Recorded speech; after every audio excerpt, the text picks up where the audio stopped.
I got a couple of ribs here that the top of the rib was bent. I want to make doublers for them. There's doublers on a couple of the other ribs already. So I want to make something for these ribs that are bent on the top. I've straightened them out already and got them up to where, well, like this one here, it's got a little bit of a flat spot in it.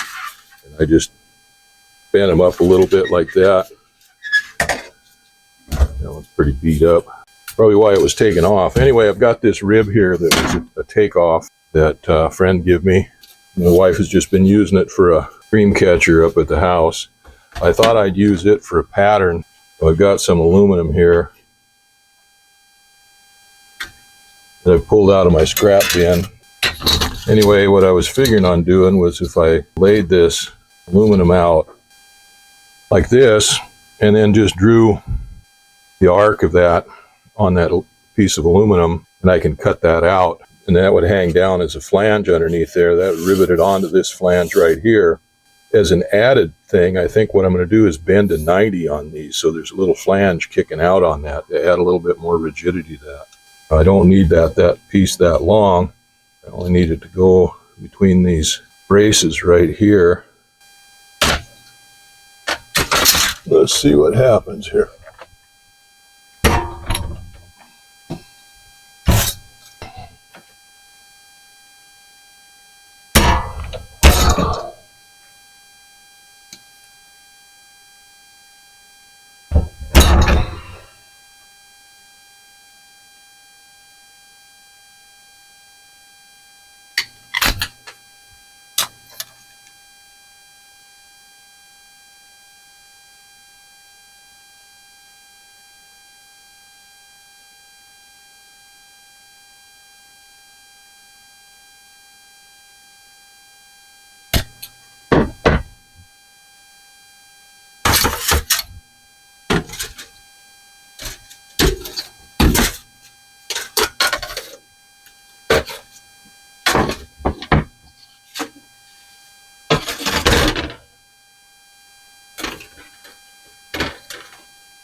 Yeah, that piece matches up pretty good.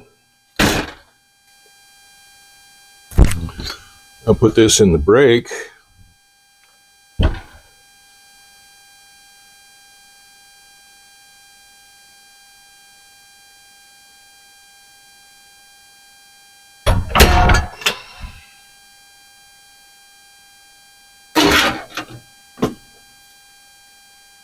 That should make a pretty good doubler right there. Yeah, that's what I was looking for, just like that. Well, I'm going to head ahead and nip up the sharp edges and the corners, and then deburr that, take the file and smooth that all out, and deburr everything there. And then that will go in, be riveted in just like that. Just like that. That should help that rib out and help make it hold its spot again. Once it gets bent like that, it's weaker and it's going to be easier to bend back again. Like I said, I formed it out with my fingers and got it bent up, but once it's bent, it doesn't take much to get it to bend again, not as much as it did the first time. So I'm going to clean this up, and then I'll lay out a hole pattern on here, drill some holes in it for rivets, and we'll try to put it in the first one. Now, I'm going to put holes in this and lay out a rivet pattern, and I can drill those out, but it's a little easier and faster to use my fake Roper Whitney number 5 junior punch, and I can put a 3/32 punch in there and punch those holes. That'll go a lot faster. I was thinking about that, and I didn't think that that would work on here, on the rib, to do it. All right, what I'm going to do here now is lay this thing out like this, put it up there where it belongs, where it's going to go on that rib.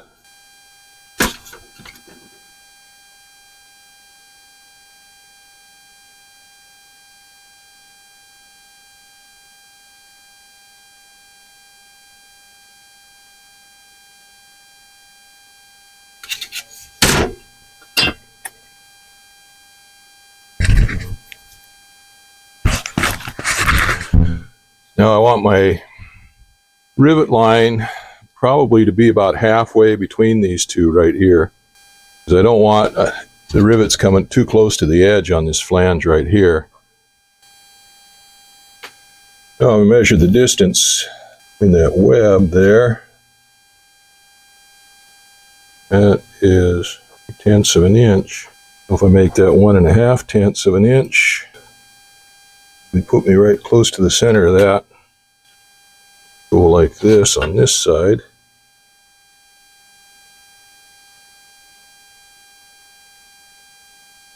Yeah, go a little bit more than that, I think. I got to peel. Well, this is what I was talking about the other day.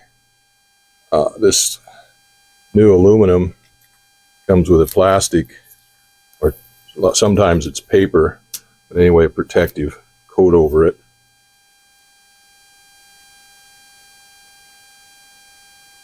That pencil line won't transfer onto the plastic, but it transfers onto the aluminum pretty good. You know, let's punch some holes. They had a stand for this thing.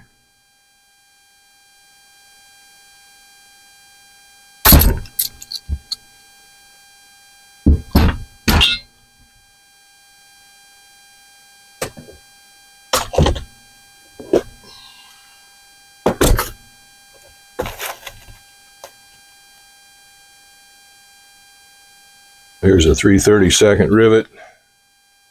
It's in that hole just perfect. That's what we're looking for, perfect or better.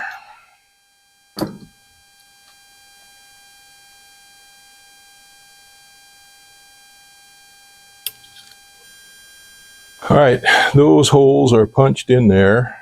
Set that up on the rib that I'm going to use, and then take the drill and drill those holes in with a 3/32, a number 40 drill bit. I couldn't put the side grip clecos on there to hold that on, but I used a couple of small cant twist clamps. Got it clamped on there pretty good. Once I get my first hole drilled in there, then I can use the cleco in that.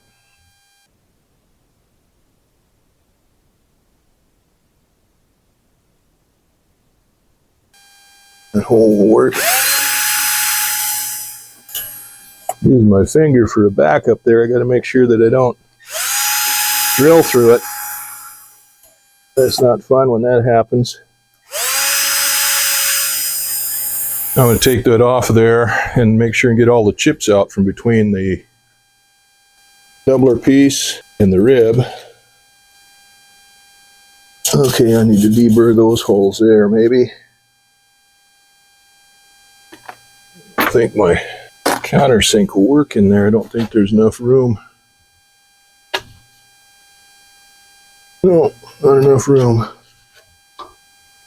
Alright, so next best thing, I'll just use a big drill bit.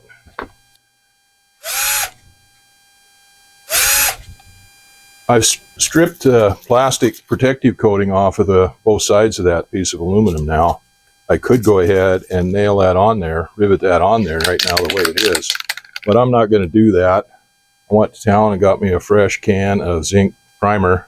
This, want to say zinc chromate, but it's not. It's zinc phosphate. It's an outlawed chromate.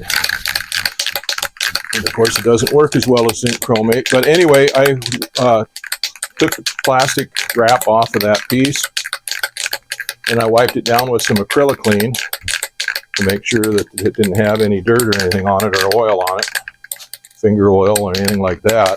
And I'm going to head and squirt it down with some of this zinc primer and let that cure before I put it on there. And then we'll go ahead and go to the next rib and work on it.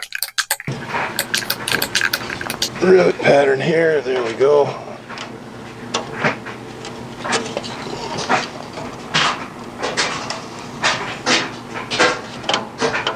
Okay.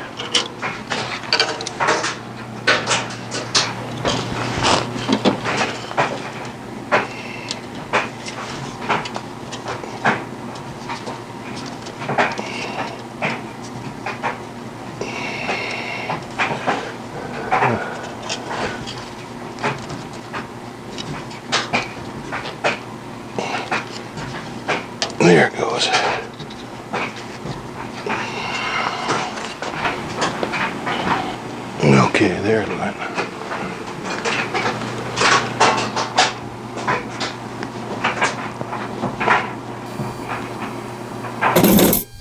There we go. That is pretty good. There's 3 of them. And that stiffens those up pretty good. All right, that's all 3 of those in there now. The second one looked really good. This one I just had one little divot on there, and now that is cleaned up. There's another one there, but that's just part of the, because of the bend in it where it was kinked a little bit. Right there. Right. Okay, that's much better than it was.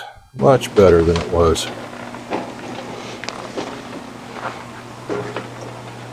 Now that one is okay. The next one back here I was looking at, but the front of it here, this bay right up here, on this one needs one, and on this one needs one, and then I need 3 more of them in that little section there. So that's what I'll make up next, is those 3 for this section right here. And then I've got one that I need for the forward section just inside of the spar. Yeah, okay, that makes me happy there. That's a whole lot better than it was. Now there was some repairs like that, like this rib here on the lower section of it, but they just put in a straight piece instead of one that's bent like that in a flange, and this bend in it makes it a whole lot more stronger. A whole lot more stronger. Well, I've got more to do here on the top, and then I've got a couple of them on the bottom of the rib that I've got to do. So I'll get these done. We'll turn the wing over and do the ones on the bottom. That'll pretty much do the repairs for this thing. Well, that's looking good. Getting the hang of it.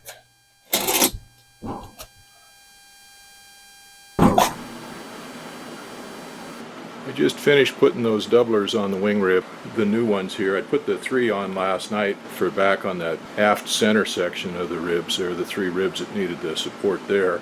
And then I had 5 of the forward center section that needed a little support on those. And I had 2 of the forward section of the ribs inside the spar. So I made up all the brackets for those today and got them painted with some zinc chromate primer. And I had to wait for those to cure enough so that I could handle them.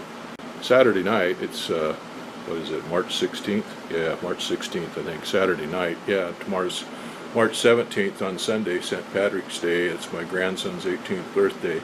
So anyway, I went down to the house, and on Saturdays, my son and I have kind of a movie night where we watch some different either TV series that we're both interested in, or I've been pulling up some old, what I consider classic movies, some old westerns and some other things that we watch together. We've been watching a new TV series called Masters of the Air. It's a story based on a book that a guy wrote that was a navigator in the 100th Bomb Group in Britain in World War II, flying B-17s. And it's a pretty good story. I've seen some guys complaining a little bit, downgrading the show because of the CGI for the aerial shots and stuff like that, but you're not going to get new aerial shots of the B-17s and P-51s and things like that flying. CGI is about the only way to do it. Some of the guys are suggesting they should have went to old movie reels, black and white reels and stuff like that. I've seen movies that did that and they worked. In fact, a year or so ago there was a movie came out about World War II, I think from the British end of it, where they took old gun footage and movie reels and stuff like that and colorized them and kind of modernized them, and that worked out pretty good, but it was still old movie footage. Anyway, the CGI was pretty good. It wasn't perfect by any means, but you never see aerial dogfights and things like that perfect on the movies, all the way back to the old ones from pre-World War II, World War I movies and stuff like that. None of those are very realistic when you come down to it. Howard Hughes movies that he made, and John Huston and some of the others. But anyway, it's a pretty good yarn. I came back up here and nailed these things on. The paint's dry enough now that I could work with them and nail them on. So I got those all done. Oh, this is what the center forward section looks like that. And then the next rib back has one in the rear center section and one in the forward center section. And then the next rib has one in the forward center section and then one in the forward section. And then one in the forward center section. one back there has one in the rear center section and one in the forward section, so on down the line. Well, like I said, yesterday I made up those ones for the rear center sections. I put a 90-degree bend in them so it would stiffen those up even more, put some pretty good strength in those. There's been in these ribs before. That's in the forward center section on the lower rib there. Well, I was kind of patting them after those, and they help stiffen that rib up, but putting a 90-degree bend in those makes it a lot stiffer, a lot stronger. But I almost screwed up. In fact, I did screw up. Those three that I put in last night, I made that lip on there way too wide. They would have been all right if I was recovering a Cessna where they have clips in them, or a Stinson or something like that where they use screws and washers to hold the fabric down. But the Piper, we use wing lacing, rib lacing on there, where you actually run threads from top to bottom over the top of the ribs, through the fabric and over the rib and down through the other side. And those flanges stuck out way too far. These ones that I just made, I was able to modify those. I just stuck them in the metal shear and trimmed off that lip, that L, and trimmed it down to where it's back in underneath where the ribs are, so that shouldn't interfere with the fabric any. The ones that I had already on there, I looked at those, and I took the drill and I looked at drilling those rivets out and taking those off, and that wasn't going to work out very well like that. So I got some aviation shears. My wife's got some aviation shears here in her toolbox. Yeah, they're Harbor Freight stuff, and they work good enough for her. I've used them a little bit here for a couple things, but they wouldn't work for that. So I had to go down to the shop and dig out my left hand and right hand aviation shears, and I was able to get those cut back, and it was a real rough, jagged cut, so I took the Dremel tool with a little drum sander on there and cleaned those up. So they should be good now. Well, they are good now, and I'll probably put some tape or something like that on there to make sure that the rib lacing doesn't abrade on those any at all. I don't want that rib lacing coming loose again like it did before. So that takes care of the upper part of the wing. Well, anyway, I've got 2 or 3 ribs now that the bottom section of the rib is got a buckle in it, and so I'll have my son help me flip this wing over tomorrow, and we'll work on the bottom ribs that need to be worked on, and then that'll be done. And the only other thing I need to do, well, I still have to paint the 2-part epoxy primer on the outside of the leading edge skins and the false bars, but the only other thing I have to do with the wing itself is to clean up that landing light and get it repainted, and once it's redone, then I can start putting this thing back together. And hopefully the fellow that's bringing the wood for me for the wingtip bow will be here before too long. He said he'd be here in March, and it's the middle of March now, so hopefully he'll be here before too long and we'll be able to get that wingtip bow made. Once we get the stuff put back on here and the wingtip bow on there, then I can start covering this thing. Still a little ways away though, still some work to do on it here. Anyway, that's fun. I rigged up my little tool cart there for hauling my stuff around for doing the riveting, and I'll do the same thing when it comes time to do the covering on it. I'll have all the covering supplies and stuff on that. It's a lot handier than walking back and forth to the bench every time I need something. So my cat's mad at me. She wants to go back down to go to bed, so I better do that. It's almost midnight again.